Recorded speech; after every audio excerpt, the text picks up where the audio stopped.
കാലിടറാതെ അവർ വിശ്വാസ പോർക്കളത്തിൽ ഓട്ടം തികച്ചു. വിശ്വാസത്തിന്റെ ചുവടുകൾ വെക്കുന്ന നമുക്ക് ഓരോരുത്തർക്കും ഈ ഇതിഹാസങ്ങൾ പ്രചോദനമാകാറുണ്ടോ? ഇവിടെ ഇതാ ചില ബൈബിൾ കഥാപാത്രങ്ങളെ നിങ്ങൾക്ക് മുമ്പ് ഞങ്ങൾ അവതരിപ്പിക്കുന്നു.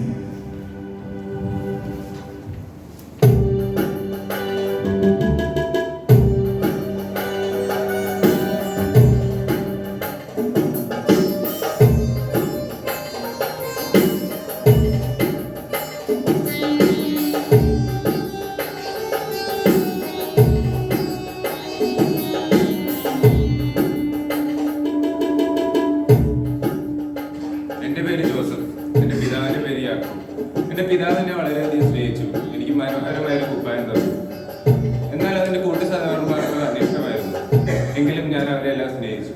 എനിക്ക് ദർശനങ്ങൾ കാണുന്നത് പതിവായിരുന്നു. ഒരിടയ്ക്ക് എൻ്റെ സഹോദരന്മാരുടെ എൻ്റെ കെട്ടുകളെ നമസ്കരിക്കുന്നതായി ഞാൻ സ്വപ്നം കണ്ടു. മറ്റൊരു സമയം എല്ലാ നക്ഷത്രങ്ങളും എന്നെ വണങ്ങുന്നതായി ഞാൻ സ്വപ്നം കണ്ടു. എന്നാൽ ഇതെല്ലാം ഒരു ദർശനമായിരുന്നു, വരുവാൻ പോകുന്ന സത്യത്തിന്റെ നിഴൽ മാത്രം. എൻ്റെ കൂട്ടു സഹോദരന്മാർ എന്നെ പൊട്ടക്കിണറ്റിൽ തള്ളിയിട്ടപ്പോഴും കച്ചവടക്കാർക്ക് വിറ്റപ്പോഴും നീണ്ട വർഷങ്ങൾ അടിമയായി കഴിഞ്ഞിട്ടും ചെയ്യാത്ത തെറ്റിന് ജയിൽ ശിക്ഷ അനുഭവിച്ചപ്പോഴും ഈ ദർശനം നിറവേറ്റപ്പെടുമെന്ന് ഞാൻ ഉറച്ചു വിശ്വസിച്ചു. ഒടുവിൽ നീണ്ട 13 വർഷങ്ങൾ വിവിധ പരീക്ഷകളിലൂടെ കടന്നുപോയ ശേഷം ഫറവോന്റെ ഭരണകൂടത്തിൽ രണ്ടാമനായി നിൽക്കുവാൻ ദൈവം സഹായിച്ചു. ഇനി ക്ഷാമത്തിലൂടെ കടന്നുപോയ സമയം ദൈവം തന്ന ജ്ഞാനം കൊണ്ട് അതിജീവിച്ചു. അന്ന് എൻ്റെ സഹോദരന്മാർ എൻ്റെ അടുക്കൽ വന്നു. എനിക്കൊന്ന് അവരോട് പ്രതികാരം ചെയ്യാമായിരുന്നെങ്കിലും ഞാൻ അവരോട് ദൈവസ്നേഹം പ്രദർശിപ്പിച്ചു. എൻ്റെ അപ്പനെയും എൻ്റെ സഹോദരന്മാരെയും കനാൻ ദേശത്ത് നിന്ന് ഞാൻ മിസ്രൈമിൽ കൊണ്ടുവന്ന് പാർപ്പിച്ചു, അവരെ രക്ഷിച്ചു.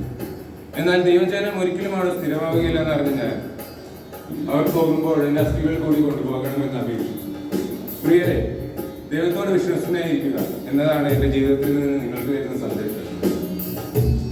പ്രതിസന്ധിയുടെ തീച്ചുവളിയിലൂടെ കടന്നുപോയാലും നാം ദൈവത്തോട് വിശ്വസനായിരുന്നാൽ ദൈവം നമ്മളിലൂടെ പല കാര്യങ്ങളെ ചെയ്തു.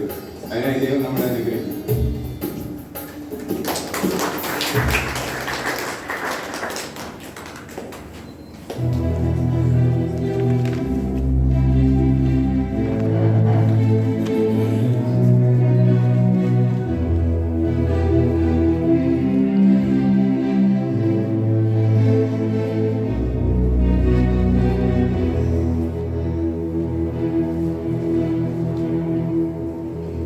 സ്ത്രീകളിൽ അതിസുന്ദരി സാറ.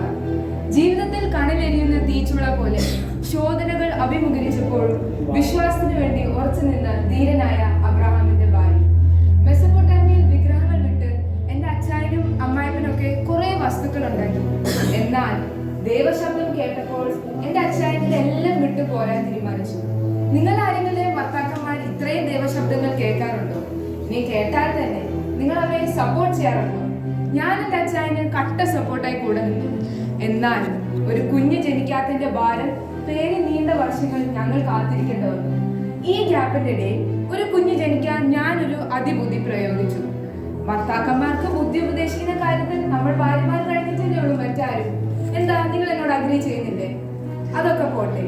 എനിക്കും എൻ്റെ അച്ചായനും ഒരു കുഞ്ഞ് ജനിക്കുന്ന കൃത്യം 1 വർഷം മുമ്പേ ദൂതൻ സദ്വർത്തമാനം പറഞ്ഞപ്പോൾ ഞാൻ ഉള്ളിൽ ഊരിച്ചിരിച്ചു.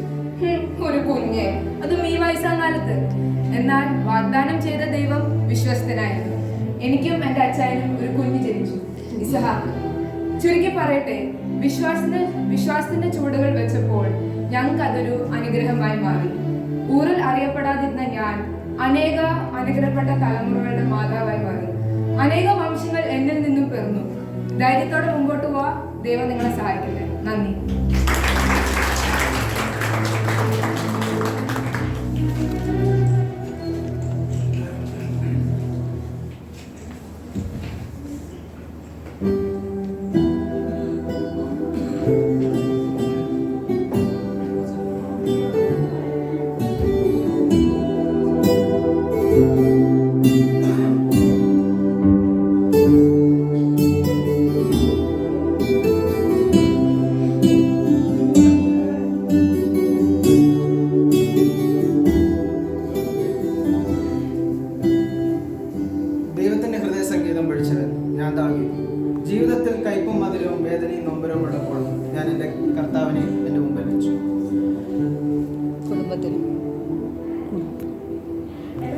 കുടുംബത്തിൽ കുടുംബത്തിൽ കുടുംബത്തിൽ ഒറ്റപ്പെട്ടവനായി തള്ളപ്പെട്ടവനായി ആടിനെ മേയ്ക്കാൻ അയക്കപ്പെട്ടപ്പോൾ കർത്താവിൽ തന്നെ എൻ്റെ പ്രത്യാശ വെച്ചു. ശത്രുക്കളെ നേരിടുവാനുള്ള പരിശീലനം ആദ്യം ലഭിച്ചത് കാട്ടിൽ വെച്ച് സിംഹത്തെയും കരടിയെയും തോൽപ്പിച്ച് ഞാൻ ആടിനെ രക്ഷിച്ചു. ദൈവം എന്നെ വിശ്വസ്തനായി കണ്ടു. ശമൂവേൽ പ്രവാചകനെ വിട്ട് എന്നെ അഭിഷേകം ചെയ്തു. രാജാവുക എന്ന് പറഞ്ഞാൽ അത്ര നിസ്സാരമായുള്ള ഒരു കാര്യമല്ലായിരുന്നു. എനിക്കെതിരെ ആദ്യത്തെ ചലഞ്ച് ഗോലിയാത്ത് എന്ന മല്ലനെതിരെയായിരുന്നു. ഇസ്രായേലിനെ മുഴുവൻ മരപ്പിച്ച ആ മല്ലനെ ഒറ്റ ഏറുകൊണ്ട് തകർക്കുവാൻ ദൈവം എന്നെ സഹായിച്ചു. തുടർന്ന് ശൗലിന്റെ പീഡനങ്ങളെ ഏൽക്കേണ്ടി വന്നു. എങ്കിലും ദൈവിക വാഗ്ദത്തം നിറവേറ്റപ്പെട്ടു. ഒരു രാജപദവി എന്ന് പറഞ്ഞ ഉന്നത പദവി ഒരു ആട്ടിടയനായി എനിക്ക് തന്ന് ദൈവം അനുഗ്രഹിച്ചു. പ്രിയമുള്ളവരെ, പ്രതിസന്ധികളെ നോക്കിയാൽ നമുക്ക് വിജയതീരം അണിയാൻ കഴിയില്ല. എങ്കിലും നമ്മൾ ദൈവത്തിന്റെ കൈപിടിച്ച് മുന്നേറിയാൽ വിജയം സുനിശ്ചിതമാണ്. നമ്മളെ ദൈവത്തിന്റെ ഹൃദയപ്രകാരമുള്ള മനുഷ്യനാക്കി നമ്മളെ ദൈവം തീർക്കാൻ സഹായിക്കും.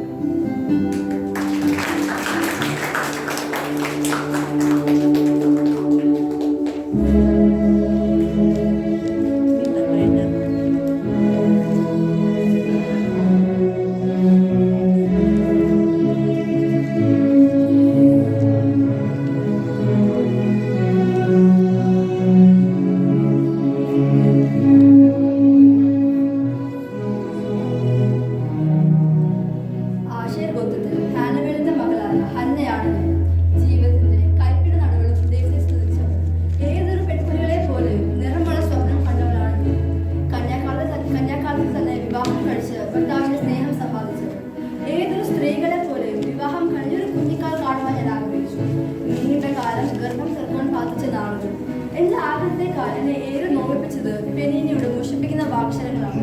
ആ നാളുകളിൽ ആലയം വിട്ടു പിരിയാതെ കരയുകയും പട്ടിണി കിടക്കുകയും ഹൃദയപൂർവ്വം പ്രാർത്ഥിച്ച് എന്നെ ഏഴ് പുരോഹിതന് പോലും പിടിയിട്ടിരുന്നില്ല. ആ നാളുകളിൽ സൈന്യങ്ങളുടെ രൂപയ്ക്ക് ഞാൻ അവിടെ നേർച്ച നേടും.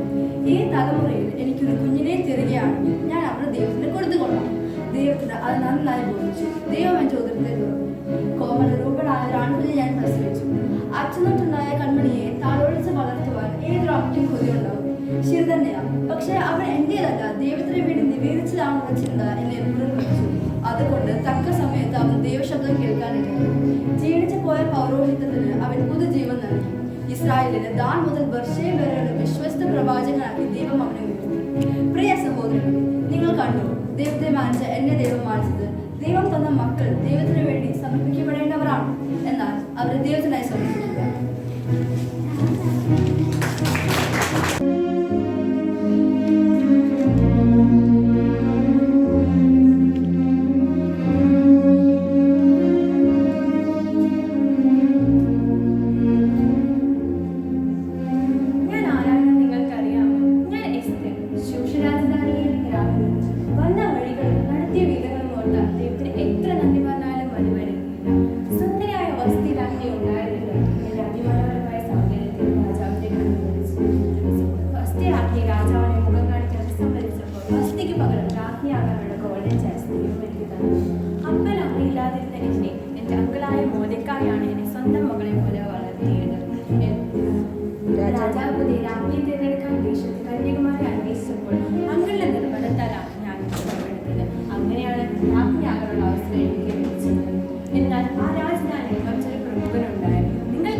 സൈന്യങ്ങളുടെ യഹോവ എന്നാണ് അവന്റെ നാമം. ചെങ്കടലിനെ വിഭാഗിച്ചവൻ ദാനിയേലിനെ സിംഹക്കൂട്ടിൽ ഇറങ്ങിയാണ്. ഇസ്രായേൽ മക്കളെ അടിമത്തത്തിൽ നിന്ന് വിടുവിച്ചവൻ. നീ അനുഭവിക്കുന്ന കഷ്ടതകൾ എനിക്ക് നന്മയ്ക്കായി മാറ്റുന്നവൻ. അവൻ അടച്ചാൽ ആർക്കും തുറക്കാൻ കഴിയില്ല, ആർക്കും അടക്കാൻ കഴിയില്ല. ചുരുക്കി പറയട്ടെ, മുറപ്രകാരമല്ലേ ഞാൻ രാജാവിന് മുൻ കാണിക്കാൻ തീരുമാനിച്ചു. യഹൂദന്മാരെല്ലാം ഉപവാസത്തോടും പ്രാർത്ഥനയോടും കൂടെയിരുന്നു. രാജാവിന് വേണ്ടി ഒരുക്കിയ വിരുന്നിൽ ഞാൻ ഹാമാനെ ക്ഷണിച്ചു. കാര്യങ്ങളെല്ലാം രാജാവിനെ ബോധ്യപ്പെടുത്തിയ ശേഷം മൊർദെഖായിക്ക് വേണ്ടി ഒരുക്കിയ കഴുമരത്തിൽ രാജാവ് ഹാമാനെ തൂക്കി. ഉന്നതമായ പദവികൾ രാജാവ് ദൈവമായില്ലേ ദൈവം നമുക്ക് വേണ്ടി നൽകിയ അംഗീകാരം ഉയർച്ചകൾ എല്ലാം പ്രത്യേക ലക്ഷ്യത്തിന് വേണ്ടിയായിരുന്നു. ദൈവിക ഉദ്ദേശം തിരിച്ചറിയുകയും അതിനുവേണ്ടി